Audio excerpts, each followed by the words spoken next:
안녕하십니까. 오늘도 옛 유언 시대의 구원 10번째 강의를 시작하도록 하겠습니다.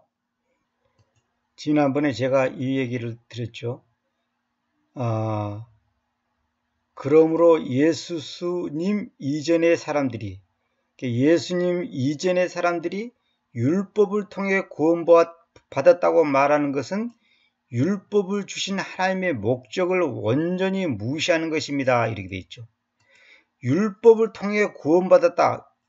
옛 유언 시대, 소위 우리가 말하는 구약 시대 사람들은 율법을 통해서 구원받았다고 말하는 것은 율법을 주신 하나님의 목적을 완전히 무시하는 행위다 이거예요. 율법은 옛날이나 지금이나 구원을 위해서 주신 것이 아니고 죄가 어떤 것이라는 것을 가르쳐주기 위해서, 다시 말하면 인간의 힘으로 죄의 문제를 해결할 수 없다는 것을 입증시켜주기 위해서 율법을 주신 거예요. 법을 주셨단 말이에요. 모세오경, 토라를 줬단 말이에요. 그러니까 이 토라 자체가 잘못된 게 아니라 인간이 잘못됐다고 하는 것을 입증시켜주는 문서단 말입니다. 우리도 그잖아요. 그 사람이 죄인이 아닌지 어떻게 합니까? 법이 있기 때문에 하는 것이지 법이 없는데 어떻게 합니까? 법이 있기 때문에 죄인지 아닌지 아는 것처럼 율법이 그렇다는 거죠. 자, 이제 디모데전서 1장 5절, 이제 그 명령의 끝. 원래 이제 우리가 보다 십계명 할 때 계명이라는 표현을 쓰잖아요. 근데 이 계명, 계율 이런 거는 사실 불교의 용어입니다.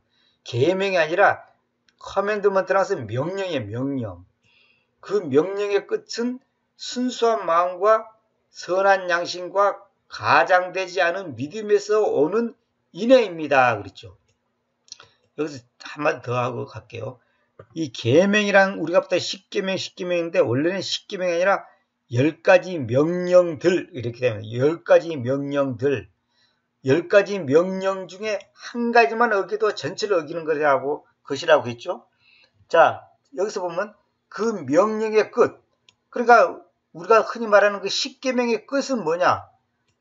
그 십계명의 그 마지막 그 의미가 뭐냐면 순수한 마음, 선한 양심, 가장되지 않은 믿음에서 오는 인애입니다. 인애라는 것은 저 고린도서에 있는 것처럼 사랑은 오래 참고 있잖아요. 그 사랑은 오래 참고 그 사랑이 킹잼생기는 저 인애라고 됐습니다. 인애. 여기 체리티죠, 체리티. 이 인애라는 것은 뭐냐면 지고지순한 사랑. 다시 말하면 가장되지 않은, 가식적이지 않은 그 사랑을 인애라고 하는 겁니다.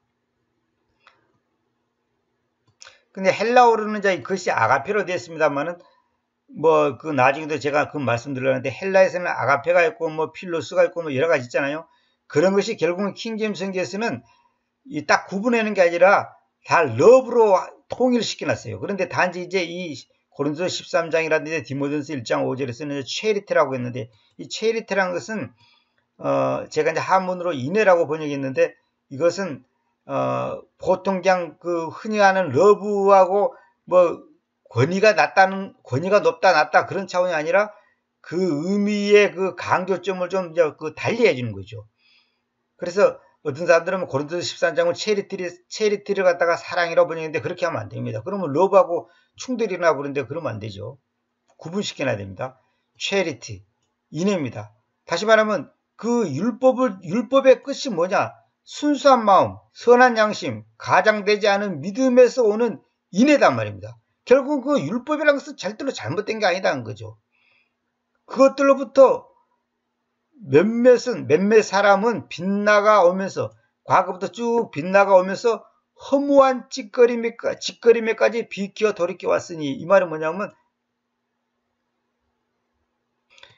이 말이 좀 표현이 어렵죠. 이 말은 뭐냐면 그 율법의 본래의 목적과 그 의도에 어긋나게 몇몇 사람은 빗나가 본래의 그 목적에 빗나가 오면서, 그러니까 과거부터 쭉 빗나가 오면서 허무한 짓거림에까지 비켜 돌이켜 왔다. 이 말은 뭐냐면 쓸데없는 말장난이나 하고 그걸 가지고 율법 가지고 무슨 논쟁이나 벌이고 아니면 네가 잘났니 내가 잘났니 네가 똑똑하니 내가 똑똑하니 이런 어떤 뭐라고 표현하나 율법의 본래의 그 끝이 인애인데 인애. 다시 말하면 율법이라고 해서 사람을 괴롭히고 귀찮게 하고 남을 판단하고 무시하고 정죄하는 데 목적이 있는 게 아니라 순수한 마음, 선한 양심, 가장되지 않은 믿음에서 오는 인애다 말이에요. 인애. 그래 율법 자체는 전혀 잘못된 게 아니에요. 근데 그 율법의 순수성을 갖다가 어떤 그 뭐랄까 남을 심판하는 일에 쓴다든지 내가 더 훌륭하다, 내가 더 잘 지켰다, 니는 엉터리다 이런 식으로 판단하고 비판하는 일에나 하는 그런 허무한 짓거리매까지 비껴들어왔다. 몇몇 사람은 그렇게 완전히 왜곡시켜 왔다는 거죠. 그 법 토라의 교사들로 있기를 갈망하면서 율법의 교사들로 있기를 갈망하면서 자기들이 말하는 바나 자기들이 확언하는 바에 대하여 이해하지도 못하면서 그래야 했습니다. 다시 말하면 율법의 선생이 되기를 원하면서도 사실은 자기들이 말하는 것이 있는지 자기들이 확신하는 것이 무엇인지 제대로 이해도 못하면서 떠들어왔다는 거죠. 오늘날도 마찬가지예요.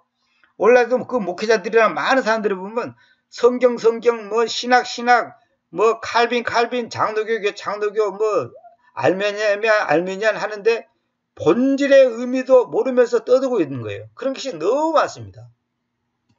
예를 들어서 금식기도 보면 금식기도의 본래의 정신이 무엇인지도 모르면서 밥만 굶으면 금식인 줄 알아요. 어떤 사람들은 뭐냐면 하나님 아버지 내가 금식하다가 죽으면 하나님께 영광을 가리고 하나님이 내 기도를 안 들어주면 하나님이 손해일 겁니다. 내가 기도하다가 죽으면 하나님이 손해일 겁니다 하면서 무슨 철없는 아이가 땡깡 부르듯이 말이지. 내가 뭐 금식하다가 죽어도 뭐 좋겠습니까? 뭐 하나님이 날 버리면 하나님도 손해일 겁니다. 뭐 내가 망하면 하나님도 망할 겁니다. 그런 식으로 기도하고 배짱으로 기도했다는 그 간증하는 거 들어봤는데 그거는요. 하나님이 사랑이 많아서 그렇지 그거는 진짜 몽둥이 맞을 태도입니다. 우리는 내가 금식을 하니까 하나님께서 응답해 주는 거 아니에요. 저도 옛날에 그렇게 생각했거든요. 그게 아니고 금식의 목적이 뭐냐면 그 이사야에서도 있지만 이제 그 차치에 두고라도 일반적으로 여러분 상식으로 하시기 바랍니다. 금식한다는 건 뭐예요? 목숨을 거는 거 아닙니까? 사람이 밥을 안 먹으면 육체라면 밥을 안 먹으면 죽게 되잖아요.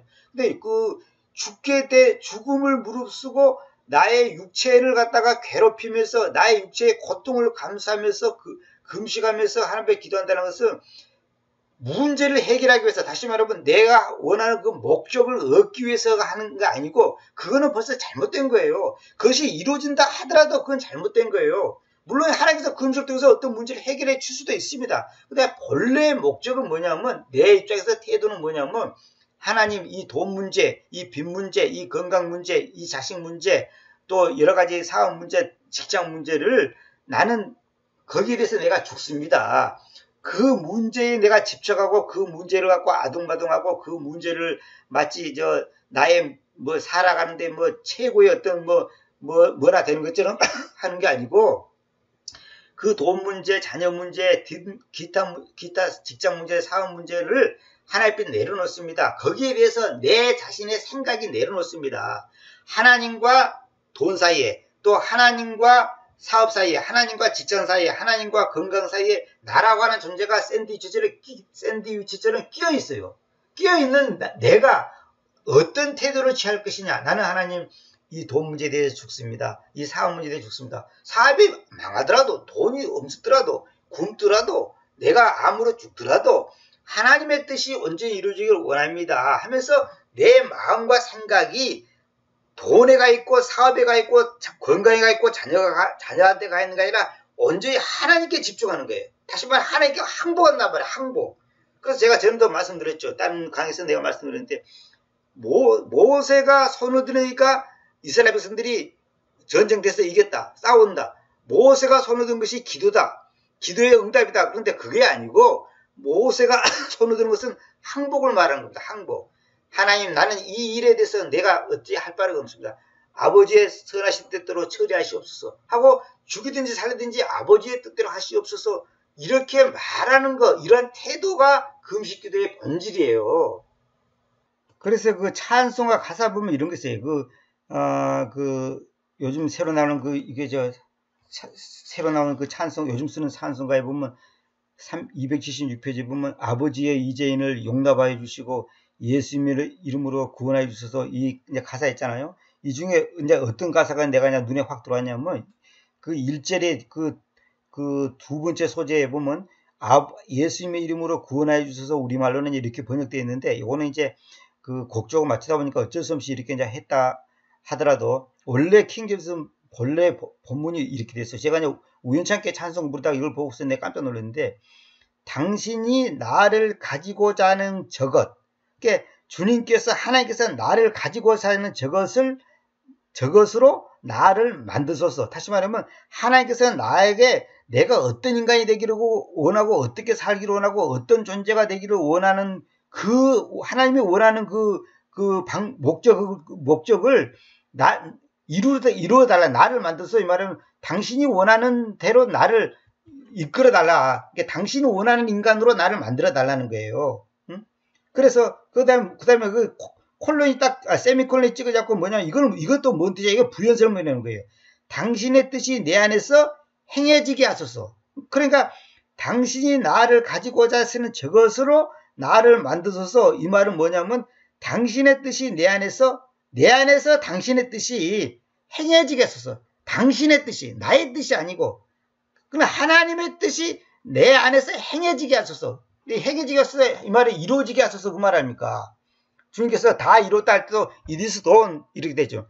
다 이뤘다. 그러니까 그것이 행해지라는 거야. 아버지의 뜻이 행해지는 거예요. 그러니까 그 음식도 뭐냐면 내가 해서 집을 사야 되겠다. 아니면 무슨 어떤 직장을 들어가겠다. 그러면 그것을 목적을 이루는 것이 아니고 내가 원하는 이런 게 아니라 그 문제를 주님 앞에 맡기고서 결과가 어찌됐든지 아버지의 뜻이 행해달라 이거예요. 그래서 그 문제 때문에 고민하고 근심하고 불안해하고 안달복달하는 그런 태도를 완전히 하나님 앞에 죽여버리는 거예요. 그런 생각과 그런 자세를 죽여버리는 거. 그게 금식이에요.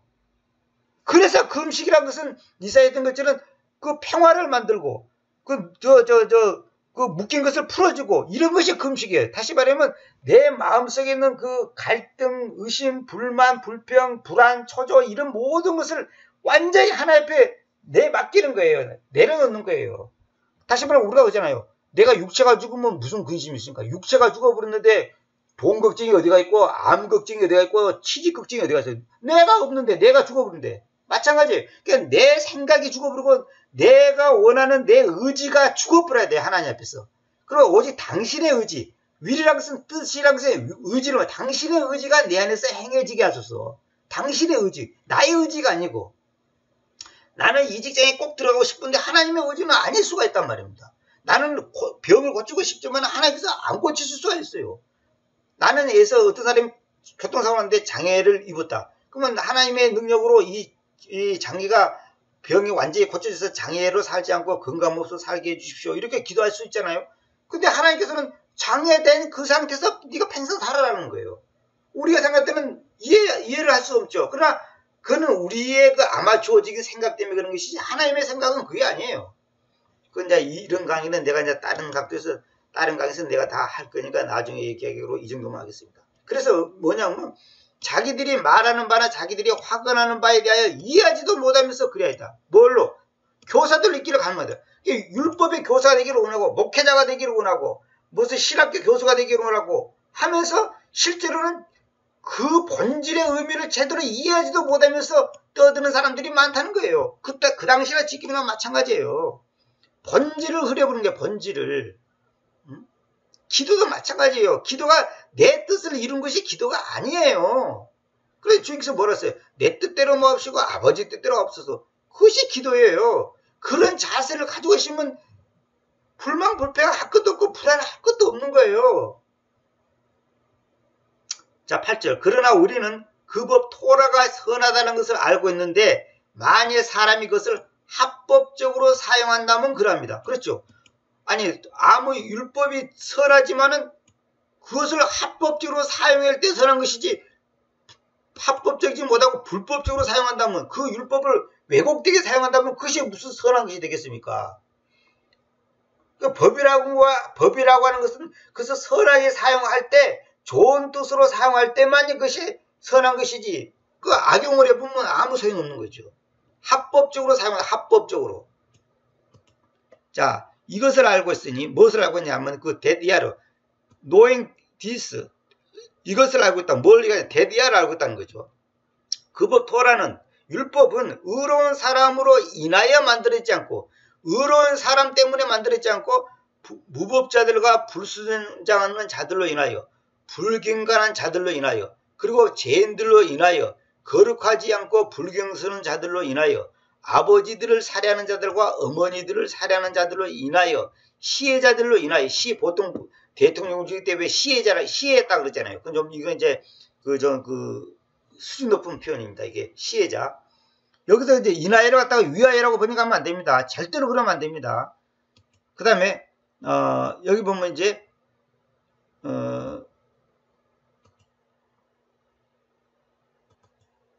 그 다음에 10절에 보면 매춘업자들로 인하여 인간과 더불어 자신들을 더럽히는 자들로 인하여 이 말은 뭐냐면 남자나 여자나 상관없이 동성연애를 하는 겁니다. 동성연애를 말하는 겁니다. 납치자들로 인하여 거짓말쟁이들로 인하여 위증하는 인물들로 인하여 그리고 만일 건전한 교리에 대립하는 어느 다른 것이 있다면 그것으로 인하여 만들어졌습니다.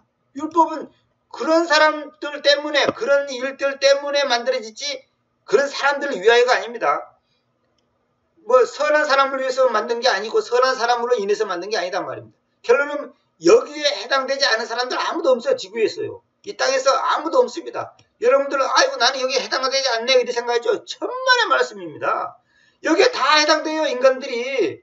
아니 하나만 어기도 다 어긋나는 건데 그런 거 아니라도 여러분 불경한 자들로 이라 불경건이 뭡니까? 성경에서 경건이란 말은 뭐냐면 하나님의 성품을 나의 삶 속에서 적용을 시켜서 열매 맺게 하는 것이 경건이에요. 경건이라는 것은 하나님의 성품을 하나님의 성품을 실제화시키는 것이 경건이란 말입니다. 근데 우리가 그렇게 합니까? 그리고 내가 그냥 한마디 더 할게요. 이 말이 나왔으니까. 우리가 보통 이제 그 악이라 그랬잖아요. 악. 우리가 주기도 보면 다만 악에서 고압수서 나오잖아요. 악. 우리는 보통 악 그러면 저도 옛날에는 나쁜 짓, 그냥 남한테 해를 끼치고 도둑질하고 거짓말하고 속이고 이런 것으로 악이는데 성경에서는 그렇게 하지 않고 악이란 말이 아주 포괄적이에요. 그래서 기근이 든 것도 악이에요. 기근. 질병이 들고 전쟁하는 거 이것도 다 악입니다. 근데 그보다 더 또 이제 놀라운 것이 뭐냐면 또 악이냐면 예를 들어서 이거예요. 돈 문제 때문에 내가 걱정하잖아요. 자녀 문제 때문에 걱정을 하잖아요. 불안해하고 예를 들어서 전쟁이 일어날까 걱정하잖아요. 그것도 악이에요. 성경에서는. 그것도 악이에요. 그러니까 악의 반대가 선이잖아요. 그러면 악이라고 하는 것은 뭐냐면 하나님 위의 것들로 좋아하는 것도 악이고 싫어하는 것도 악입니다. 다시 말하면 예를 들어서 돈을 많이 벌었다. 기쁘고 그냥 행복하고 이렇게 마음이 이제 기쁘고 행복하고 자랑하고 싶잖아요. 그것도 악이에요. 그 다음에 반대로 돈을 못 벌었다. 망했다. 그러면 또 불행하고 불안하고 슬프고 괴로웠잖아요. 그것도 악이에요. 그래서 우리 자녀가 서울대학교 합격했다. 막 기뻐서 자랑하잖아요. 그것도 악입니다. 왜 악인 줄 아세요? 하나님 외의 것들로 기뻐하는 것이 다 악이에요. 그래서 내가 다음 주에 이제 설교하려고 내가 준비하는 거 있는데 그게 다 악입니다. 근데 이거는 제가 다른 강의에서 내가 지금 말씀드리려고 다 지금 그리스도의 십자가와 그리스도의 복음이라는 그 제목에서 내가 말씀드리려고 지금 다 준비하는 거 있는데 우리가 분명히 알아야 됩니다. 하나님 때문에 기뻐하고 하나님 때문에 슬퍼해야 됩니다. 무슨 말이냐? 하나님을 내가 가지고 있기 때문에, 다시 말하면 하나님을 내가 모시고 있기 때문에, 하나님을 믿기 때문에, 하나님을 의지하기 때문에, 하나님이 내 아버지가 되었기 때문에 기뻐해야 되고, 또 하나님 앞에서 내가 잘못한 것으로 인해서, 다시 말하면 하나님의 마음을 슬프게 한 것으로 인해서 내가 슬퍼해야 됩니다. 그거 외에는 기뻐해도 안 되고 슬퍼해도 안 돼요. 이것을 제가 사실 깨달은 지가 얼마 안 됐습니다. 놀라운 거예요. 우리는 보통 그러잖아요. 자녀 때문에 행복하다 그러죠. 그거 하나님 앞에서는 악입니다. 얘기해 볼게요. 그게 왜 악인지 증명해 볼게요. 그러면 자기의 기대치에 못 미치면 슬프고 괴롭고 화나죠. 그것이 벌써 잘못된 거라는 거예요. 그것이 잘못된 거예요. 그것이. 예를 들어서 보세요. 그 사람들의 기쁨이 왜 거짓된 것이라는 것을 증명해 볼게요. 사업이 잘 되면 기뻐. 그러면 안 되면 슬퍼. 그러면 사업이 잘 되면 하나님 아버지 감사합니다 하고 감사함도 되고, 아이고 주님께서 축복해 주셔서 이렇게 장사 잘 됩니다. 아이고 지사님이 기도해 주셔서 잘 됩니다. 막 자랑하죠. 근데 사업이 안 됐다는, 감사합니까? 감사하지 않잖아요. 그러면 성경에서 매사에 감사하라, 각가지 것 안에서, 각가지 일 안에서 감사하라, 그 말하고 어긋나는 거죠.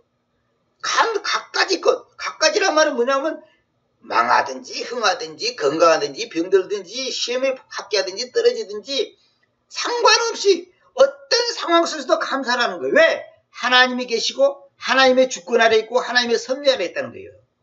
또 섭리라는 말에 대해서 나오니까 내가 한마디 드릴게요. 하나님께서는 모든 것을 예정해놨어요. 예정했다는 것은 하나님의 절대 주권 아래 있다 이 말이에요. 하나님의 절대 주권 아래 있는데 우리 입장에서 봤을 때 이렇게도 하고 저렇게도 하고 이런 모습을 하고 이렇게 하고 저렇게 환경을 다양하게 변화시키잖아요. 그것을 보고 섭리라는 거예요. 섭리라는 것은 하나님의 뜻이 다양한 사람에게 다양한 방법으로 다양한 상황에서 이렇게 연결되고 이렇게 조화를 이루어 나가는 거예요. 그걸 섭리라는 거예요. 그러니까 하나님의 섭리가 있기 때문에, 다시 말해 하나님의 뜻이 우리 삶 속에서 적용되기 때문에 그것이 우리가 이해하든 못하든 원하든 원치 않든 상관없이 감사해야 된다는 거예요. 그래서 제가 이제 자주 하는 말로 이제 우리가 그러잖아요. 망한 것이 감사다. 아니 어떻게 망해서 감사냐고.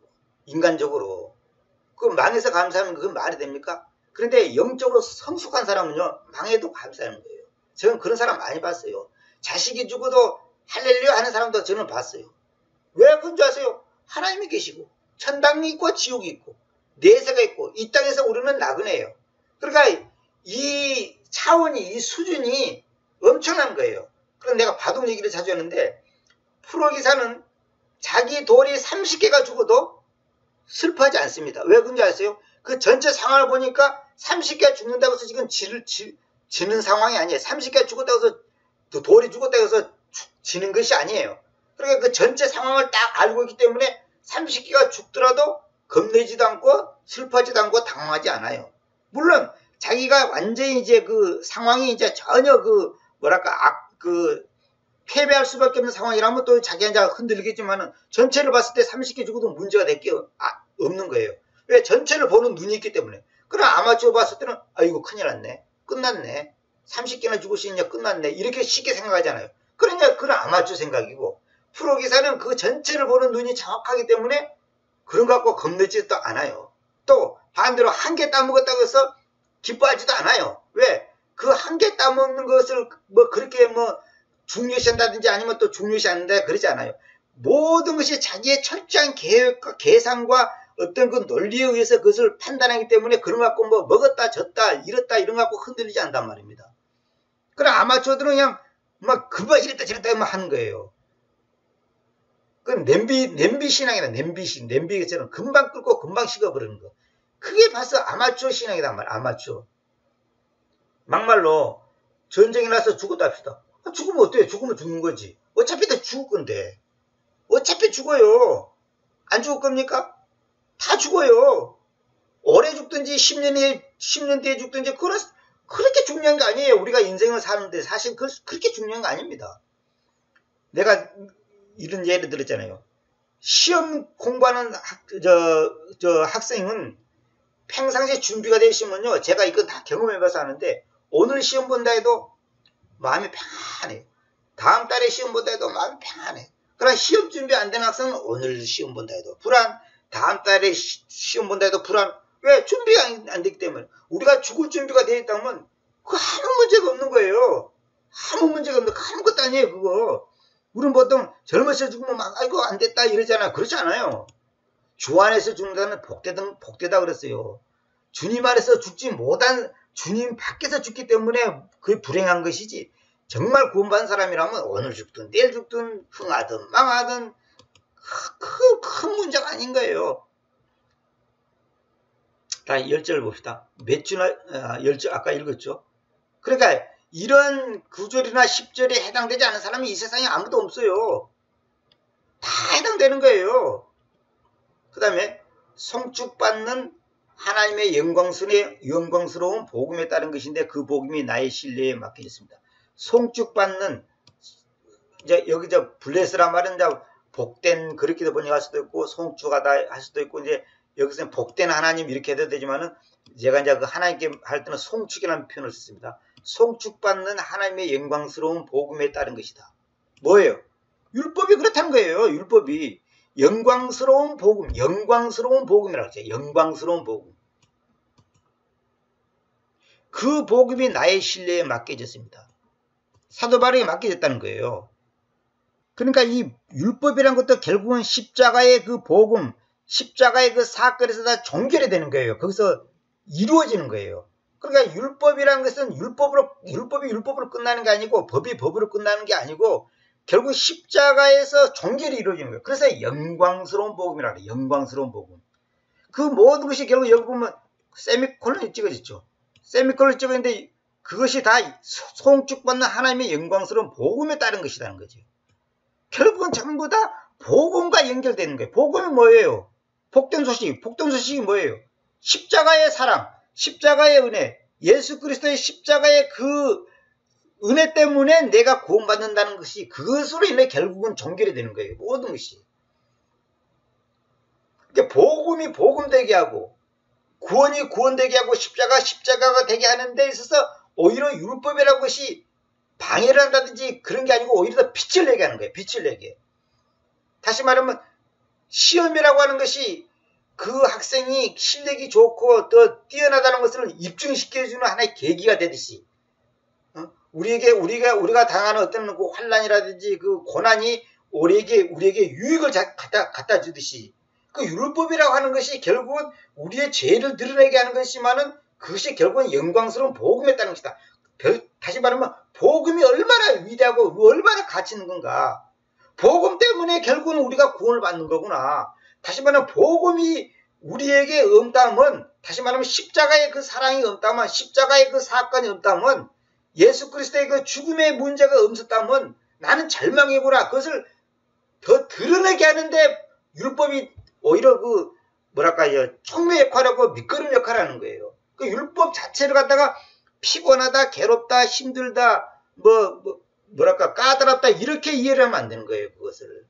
그래서 우리나라에 법이 5만 가지 법이 많잖아요. 그러면 우리가 그 법 때문에 피곤하고 까다롭고 슬프고 잘린다고 원망스럽습니까? 그렇다면 그 사람은 지금 그 법의 그 본래 취지에 지금 어긋나는 태도로 갖고 있는 거죠.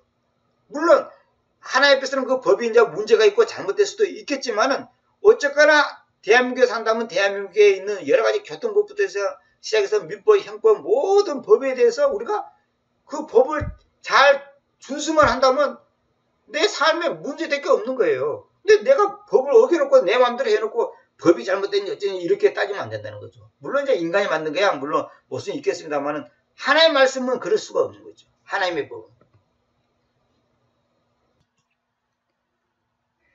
여기서 제가 영광스러운 복음에 따른 것이다. 이 영광스러운 복음이라는 것이 무엇인지 제가 그 로마서 8장 17절부터 잠깐 소개해 드리겠습니다. 그리고 만일 아이들이라면 그렇다면 상속자들 즉 하나님의 상속자들 및 그리스도님과 함께 공동 상속자들이니 만일 그렇게 하여 우리가 그분과 함께 고난당한다면 우리가 또한 더불어 영광스러지게 하려는 것입니다. 왜냐하면 내가 이 현재의 시간의 고난들은 우리 안에 계시될 그 영광과는 비교될 가치가 없다고 정산하기 때문입니다. 왜냐하면 그 창조물의 진지한 기대는 하나님의 아들들의 뚜렷이 보여줌을 기다리는 것이기 때문입니다. 왜냐하면 그 창조물이 허무함에 종속하게 만들어졌는데 자원해서가 아니라 소망 안에서 동일한 것을 종속시켜 오신 그분으로 인함이었기 때문인데 그 까닭은 그 창조물 자체도 역시 부패 속박 신세로부터 하나님의 아이들의 영광스러운 자유함만으로 구출받을 것이기 때문입니다. 여기 보시오. 그 창조물 자체도 역시 부패 속박신수로부터 하나님의 아이들의 영광스러운 자유함 안으로 구출받는다. 영광스러운 자유함 안으로 구출받을 것이기 때문입니다. 이 말하고 앞에 말하는 그 하나님의 영광스러운 복음에 따른 것이다. 이 말하고 다 일맥상통하는 겁니다. 그리고 여러분들이 그렇게 하시기 바랍니다. 결국은 뭐냐면 영광스러운 복음이란 뭐냐? 여기 나오잖아요.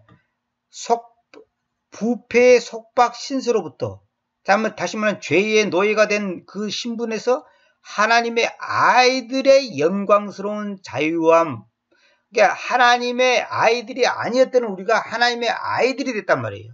구원받지 못했던 우리가 구원받은 상태로 돼서 그 영광스러운 자유함 안으로, 옛날에는 자유함이 없었죠. 죄의 속박이 있었죠. 그러나 그 죄에서 해방되기 때문에 자유함 안으로 구출받을 것이기 때문입니다. 이것이 바로 영광스러운 복음이라는 거죠. 이 복음을 우리가 가졌기 때문에 우리가 감사할 수밖에 없는 거죠. 근데 그 복음이 나의 신뢰에 맡겨졌다. 나의 신뢰에 맡겼다는 말은 무슨 말이냐면 사도 바울의 신뢰에 맡겨졌다. 그 영광스러운 복음을 사도 바울이 온전히 감당하고 있다는 말이에요. 그 영광스러운 복음을 온전히 감당하고 있는 거예요. 그것을 이론뿐만 아니라 실제 삶 속에서 그 복음의 그 기쁨, 감사, 감격을 누리고 있는 거예요. 우리도 그 복음이 우리의 신뢰에 맡겨져야 되는 거예요. 근데 우리는 이 영광스러운 복음을 가지고 있다고 하고 믿고 있다고 하면서도 돈 때문에 괴로워하고 환경 때문에 낙심하고 좌절하고 슬퍼하고 괴로워한다면 그것이 어떻게 영광스러운 복음을 맡은 자로서의 그 삶이냐 이거예요. 사도 바울만 그 복음을 누리고 있고 맡겨졌습니까? 우리도 다 맡겨진 거지.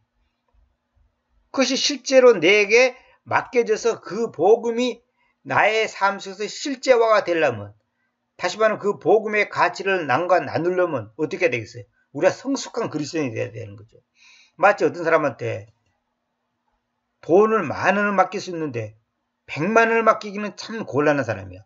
근데 100만 원을 맡길 수 있는데 1억을 맡길 수 있다. 그런 상당한 신뢰가 없으면 그 사람한테 어떻게 1억이란 돈을 맡길 수 있냐고. 잘못하면 큰일 나는데. 그러게 그 돈을 내서 1억이 아니라 1,000억을 맡긴다 해도 저 사람은 믿을 수 있다. 저 사람은 정말 저 돈에 대해서 잘못되게 하지 않고 저 돈을 잘 관리할 거다. 그렇게 신뢰가 된다면 그 사람이 얼마나 끈끈한 관계입니까? 1,000억을 맡길 수 있는 관계라면 이건 부모 형제보다 더 믿을 수 있는 그런 사람 아닙니까? 근데 그 영광스러운 복음은 1,000억하고 비교됩니까? 1조하고 비교가 됩니까? 이 우주하고도 비교될 수 없는 거예요. 그 복음이 나의 신뢰에 맡겨졌다. 사도 바울의 신뢰에 맡겨졌다는 거예요. 근데 그 복음이 우리에게도 다 맡겨진 건데 우리가 그 복음을 맡은 자로서의 삶을 살고 있습니까? 복음은 고사고 돈 몇 푼 때문에 울고불고 난리치잖아요. 그것이 바로 우리가 얼마나 어린 상태인가. 어리단 말이에요. 어려. 내가 늘 말했지만 아마추어다면 아마추어 신앙 갖고 있다는 거죠. 하나님의 아이들의 영광스러운 자유함 안으로 구출받을 것이다. 자유함 안으로. 자유함으로 그러면 안 됩니다. 자유함 안으로. 안으로 구출받을 것이다. 이것을 여러분들이 누리고 있습니까? 이 영광스러운 자유만으로 구출받아 있습니까? 있다면 그보다 큰 복이 어디 있습니까? 내 자산이 1,000억이 되고 100조가 된다 하더라도 이것하고는 비교할 수 없는 겁니다. 어차피 우리는 다 죽을 것이에요. 근데 그 창조물 자체도 역시 부패의 속박신수로부터 하나님의 아이들의 영광스러운 자유만으로 구출받을 것이다. 우리가 다 하나님의 창조물이잖아요.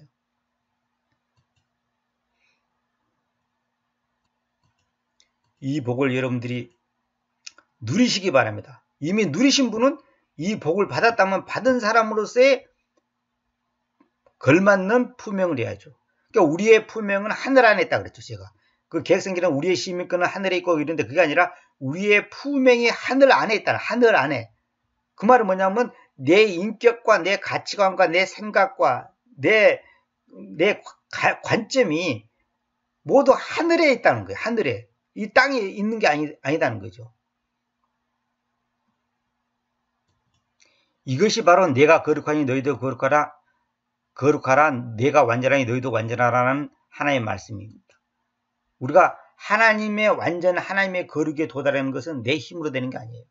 그 복음, 그 영광스러운 복음, 영광스러운 자유와 만으로 구주받은 우리가 이것을 나의 삶속에 실제화되는 데 있어서 매 순간 매 사건마다 이길 수 있는 방법은 뭐냐? 실제화될 수 있는 방법은 뭐냐? 십자가를 생각하는 거예요. 십자가. 예수 그리스도의 십자가 때문에 이것이 가능하고 실제화되고 이것이 뭡니까? 우리에게 생명, 실제적인 생명이 될 수가 있다는 거죠. 십자가가 없다면 다 꽝이에요. 아무것도 아닌 거예요. 아무것도 아닌 거예요. 뭐 안식을 지키고 뭐 유월절 지키고 별짓 다 해도 그거 다 소용없는 거예요. 십자가의 그 사건이 나의 실생활에서 실제 삶 속에서 먹고 자고 마시고 사는 이 현실 속에서 그것이 실제화가 돼야 돼. 생활화가 돼야 돼. 실제. 그러니까 나는 죽고 나는 그리스도가 산다. 내가 사는 게 아니라 그리스도가 내 안에 산다. 나는 날마다 죽는다. 이게 다 그런 말이에요. 이것을 얼마큼 실제화를 하느냐 못하느냐가 그 사람이 지혜로운 사람이고 그 사람이 영적으로 성숙한 사람이죠. 내가 늘 비유를 들었잖아요. 아버지가 사장인데 왜 다리 밑에서 깡통 차고 있냐고. 그 바보 아니에요. 정신병자 아니에요. 아버지가 사장이면 사장집에 살아야지 왜 다리 밑에서 깡통 차고 있냐고. 실제로 그런 사람이 있다니까요. 응? 그게 얼마나 불행한 사건이냐 말이에요. 하나님의 아버지 해놓고 하는 짓거리는 세상 사람들과 똑같다는 거죠. 세상 사람들도 돈 벌면 할렐루야, 돈 없으면 놀렐루야 그잖아요. 근데 우리 그리스도인들이 그렇게 했다가는 그건 그리스도인이라고 말할 수 없는 거예요. 그런데 우리는 샌드위치 인생을 사는 거예요. 샌드위치. 하나님과 돈, 하나님과 권리, 하나님과 인기, 하나님과 명예. 그 사이에 우리가 항상 끼어 있는 거예요. 그래서 우리가 어떻게 할 거냐, 이 사이에서. 이것을 알려면 복음이 먼저 정확히 알아야 됩니다. 그래서 이 강의뿐만 아니라 이제 앞으로 계속 그런 것에 대해서 제가 강조해서 이제 강의를 할 것입니다. 이것이 우리에게 실제화가 안 되면 우리는 한마디로 해서 빛 좋은 개살구예요. 말로만 떠드는 것은 아무 소용없는 거예요. 아무 소용없는 거예요. 교회 안에서는 찬양합시다, 찬송합시다, 감사합시다, 뭐 할렐루야 하는데 현실 속에 가면 전부 다 그냥 낙심되고 다운되어 버리잖아요. 그것이 바로 그만큼 연약하다는 거예요. 어리다는 증거죠. 다음 시간에 또 계속해서 강의하도록 하겠습니다.